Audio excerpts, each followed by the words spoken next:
Hi hello welcome back to Saro blogs Kannada. ಎಲ್ಲರೂ ಹೇಗಿದ್ದೀರಾ? ನಾನಂತೂ ತುಂಬ ಚೆನ್ನಾಗಿದ್ದೀನಿ. ಇವತ್ತಿನ ರೆಸಿಪಿ ನಾನು ಹಸಿ ತೆಂಗಿನಕಾಯಿ ಬಳಸ್ಕೊಂಡು ಸಾಂಬಾರನ್ನ ಮಾಡ್ತಾಯಿದ್ದೀನಿ. ಇದು ಫಸ್ಟ್ ಟೈಮ್ ಟ್ರೈ ಮಾಡಿದ್ದು, ತುಂಬ ಅಂದರೆ ತುಂಬ ಚೆನ್ನಾಗಿ ಬಂದಿತ್ತು. ನೀವು ಒಂದು ಸಲ ಟ್ರೈ ಮಾಡಿ ನೋಡಿ, ಸಖತ್ತಾಗಿರುತ್ತೆ. ಯಾವ ಥರ ಮಾಡೋದಂತ ಹೇಳ್ಕೊಡ್ತೀನಿ ಬನ್ನಿ. ಫಸ್ಟ್ ಇದಕ್ಕೆ ಒಂದು ಮಸಾಲವನ್ನು ರುಬ್ಕೋಬೇಕು. ಮಸಾಲೆಗಾಗಿ ನಾನಿಲ್ಲಿ ಒಂದು ಜಾರಲ್ಲಿ 1 ಕಪ್ಪಷ್ಟು ಹಸಿ ತೆಂಗಿನಕಾಯನ್ನು ಹಾಕ್ಕೊಳ್ತಾ ಇದ್ದೀನಿ.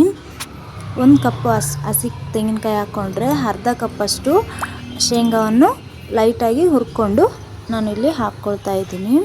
ಹಾಗೆ 1 ಹಿಡಿಯಷ್ಟು ಕೊತ್ತಂಬರಿ ಸೊಪ್ಪು ಹಾಕ್ಕೊಂಡು 7ರಿಂದ 8 ಬೆಳ್ಳುಳ್ಳಿಯನ್ನು ಸಿಪ್ಪೆ ತೆಗೆದುಬಿಟ್ಟು ಹಾಕ್ಕೊಳ್ತಾ ಇದ್ದೀನಿ. 1 ಇಂಚಷ್ಟು ಬೆಲ್ಲವನ್ನು ಹಾಕ್ಕೊಳ್ತಾ ಇದ್ದೀನಿ. ಮತ್ತು ಇದಕ್ಕೆ ರುಚಿಗೆ ತಕ್ಕಷ್ಟು ಖಾರನೂ ಹಾಕ್ಕೊಳ್ತಾ ಇದ್ದೀನಿ.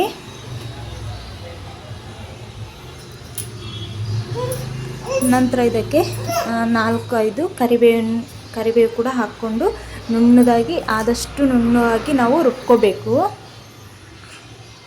ನೋಡಿ, ಈ ಥರ ನುಣ್ಣವಾಗಿ ರುಬ್ಕೊಂಡು ನಾವು ಇದನ್ನು ಪಕ್ಕಕ್ಕೆ ಎತ್ತಿಟ್ಕೋಬೇಕು. ಮಸಾಲೆ ರುಬ್ಕೊಂಡಿದ ನಂತರ ನಾನಿಲ್ಲಿ ಒಂದು ಕಡಾಯಲ್ಲಿ ಎಣ್ಣೆನ ಹಾಕ್ಕೊಳ್ತಾ ಇದ್ದೀನಿ. ಎಣ್ಣೆ ಒಂದು 4ರಿಂದ 5 ಸ್ಪೂನನ್ನು ನಾನಿಲ್ಲಿ ಎಣ್ಣೆನ ಹಾಕ್ಕೊಂಡಿದ್ದೀನಿ. ನಂತರ 7-8 ಬೆಳ್ಳುಳ್ಳಿಯನ್ನು ಜಜ್ಜಿಬಿಟ್ಟು ಹಾಕ್ಕೊಳ್ತಾ ಇದ್ದೀನಿ. ನೀವು ಬೆಳ್ಳುಳ್ಳಿ ಇಷ್ಟ ಇದ್ದರೆ ಹಾಕ್ಕೊಳ್ಬೋದು, ಇಲ್ಲಾಂದರೆ ಸ್ಕಿಪ್ ಮಾಡಿ. ನಂತರ ಇಲ್ಲಿ ದೊಡ್ಡ ಸೈಜ್ ಈರುಳ್ಳಿಯನ್ನು ಸಣ್ಣ ಸಣ್ಣದಾಗಿ ಕಟ್ ಮಾಡಿಕೊಂಡು ಹಾಕ್ಕೊಳ್ತಾ ಇದ್ದೀನಿ. ಹಾಕ್ಕೊಂಡು ಚೆನ್ನಾಗಿ ಸ್ವಲ್ಪ ಕಲರ್ ಬರೋವರೆಗೂ ಈರುಳ್ಳಿಯನ್ನು ಚೆನ್ನಾಗಿ ಬೇಯಿಸ್ಕೋಬೇಕು.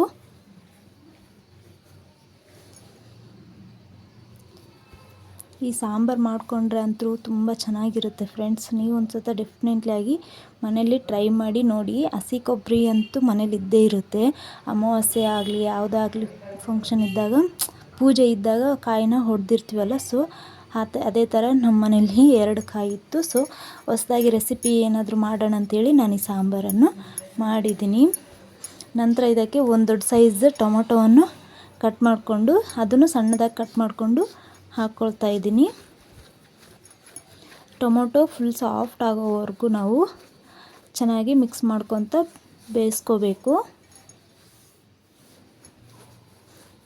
ನಂತರ ಇದಕ್ಕೆ ಉಪ್ಪನ್ನು ಹಾಕ್ಕೊಳ್ತಾ ಇದ್ದೀನಿ. ಉಪ್ಪು ಹಾಕ್ಕೊಂಡ್ರೆ ಟೊಮೊಟೊ ಜಲ್ದಿ ಬೇಯುತ್ತಂತೇಳಿ ಉಪ್ಪನ್ನು ನಾನು ಇಲ್ಲಿ ಸೇರಿಸ್ಕೊಂಡು ಮತ್ತೊಂದು ಸಲ ಮಿಕ್ಸ್ ಮಾಡ್ಕೊಳ್ತಾ ಇದ್ದೀನಿ.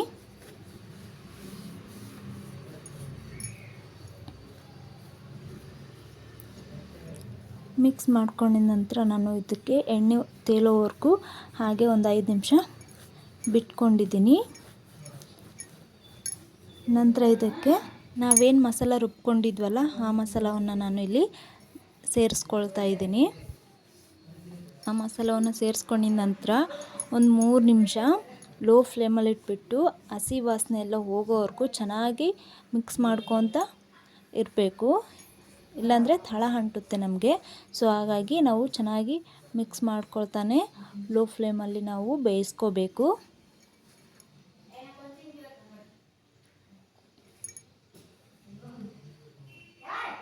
ನೋಡಿ, ಇಲ್ಲಿ ನಾನು 3 ನಿಮಿಷಗಳ ಕಾಲ ಲೋ ಫ್ಲೇಮಲ್ಲಿ ಬೇಯಿಸ್ಕೊಂಡಿದ ನಂತರ ಇದು ಸ್ವಲ್ಪ ಗಟ್ಟಿ ಆಗ್ತಾ ಬರುತ್ತೆ.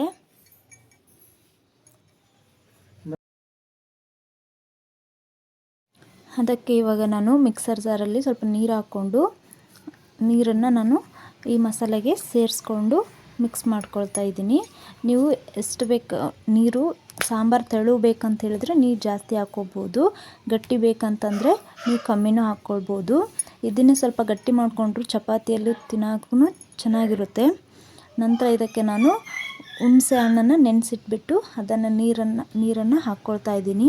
ನಂತರ ಉಪ್ಪು ನೋಡಿಕೊಂಡು ಉಪ್ಪನ್ನು ಹಾಕ್ಕೊಳ್ಬೋದು. ಸ್ವಲ್ಪ ಅರಿಶಿಣವನ್ನು ಹಾಕ್ಕೊಂಡು ಚೆನ್ನಾಗಿ ಮಿಕ್ಸ್ ಮಾಡ್ಕೊಳ್ತಾ ಇದ್ದೀನಿ. ಇದನ್ನು ನಾವು ಲಿಡ್ ಕ್ಲೋಸ್ ಮಾಡಿಬಿಟ್ಟು ಒಂದು ಕುದಿ ಬರೋವರೆಗೂ ನಾವು ಐ ಫ್ಲೇಮಲ್ಲಿ ಬೇಯಿಸ್ಕೋಬೇಕು. ನಾನಿಲ್ಲಿ ತೋರಿಸ್ತಿದ್ದೀನಿ ನೋಡಿ, ಐ ಫ್ಲೇಮಲ್ಲಿ ಇಟ್ಬಿಟ್ಟು ಒಂದು ಕುದಿ ಬರೋವರೆಗೂ ಹಾಗೆ ಬಿಟ್ಕೊಂಡಿದ್ದೀನಿ. ಸಾಂಬಾರು ಸ್ವಲ್ಪ ಗಟ್ಟಿಯಾಗಿದೆ. ಈ ಥರ ಇದ್ದರೆ ನಮಗೆ ಸರಿ ಹೋಗುತ್ತೆ. ಈ ಸ್ಟೇಜಲ್ಲಿ ನಾವು ಉಪ್ಪನ್ನು ಏನಾದರೂ ನೋಡಿಕೊಂಡು ಮತ್ತೆ ಹಾಕ್ಕೊಳ್ಬೋದು. ನನಗಂತೂ ಎಲ್ಲ ಕರೆಕ್ಟಾಗಿದೆ. ಇವಾಗ ಸಾಂಬಾರಂತೂ ನಮಗೆ ರೆಡಿನೇ ಆಯಿತು. ನೋಡಿ ಈ ಥರ ಆದರೆ ಸಾಕು, ಸಾಂಬಾರು ನಮಗೆ ರೆಡಿ ಆಯಿತು. ಇವಾಗ ಇದಕ್ಕೆ ಒಗ್ಗರಣೆ ಕೊಡ್ತಾಯಿದ್ದೀನಿ. ನಾನಿಲ್ಲಿ ಒಗ್ಗರಣೆಗಾಗಿ ಬೇಳೆ ಸೌಟಿಟ್ಬಿಟ್ಟು ಎಣ್ಣೆ ಹಾಕ್ಕೊಂಡು ಅದಕ್ಕೆ ಸಾಸಿವೆ ಜೀರಿಗೆನ ಹಾಕ್ಕೊಂಡು 4 ಒಣಮೆಣಸಿನ್ಕಾಯಿನೂ ಹಾಕ್ಕೊಂಡು ನಾನಿಲ್ಲಿ ಒಗ್ಗರಣೆ ಹಾಕ್ಕೊಳ್ತೀನಿ.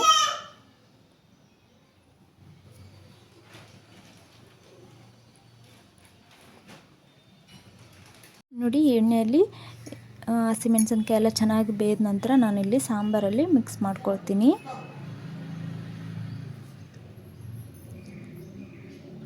ತುಂಬ ಅಂದರೆ ತುಂಬ ಟೇಸ್ಟಿಯಾಗಿರುತ್ತೆ ಈ ಸಾಂಬಾರು. ನಾನು ಫಸ್ಟ್ ಟೈಮ್ ಅಲ್ಲ ಟ್ರೈ ಮಾಡಿರೋದು. ಮನೆಗೆ ಎಲ್ರಿಗೂ ಈ ಸಾಂಬಾರು ಇಷ್ಟ ಆಯಿತು.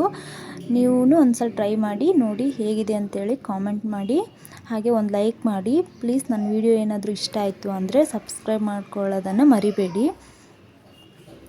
ಸಬ್ಸ್ಕ್ರೈಬ್ ಮಾಡಿಕೊಂಡು ಪಕ್ಕದಲ್ಲಿರೋ ಬೆಲ್ ಐಕನ್ನ ಕ್ಲಿಕ್ ಮಾಡಿದ್ರೆ ನನ್ನ ಪ್ರತಿ ವಿಡಿಯೋ ನಿಮಗೆ ನೋಟಿಫಿಕೇಷನಾಗಿ ಬರುತ್ತೆ.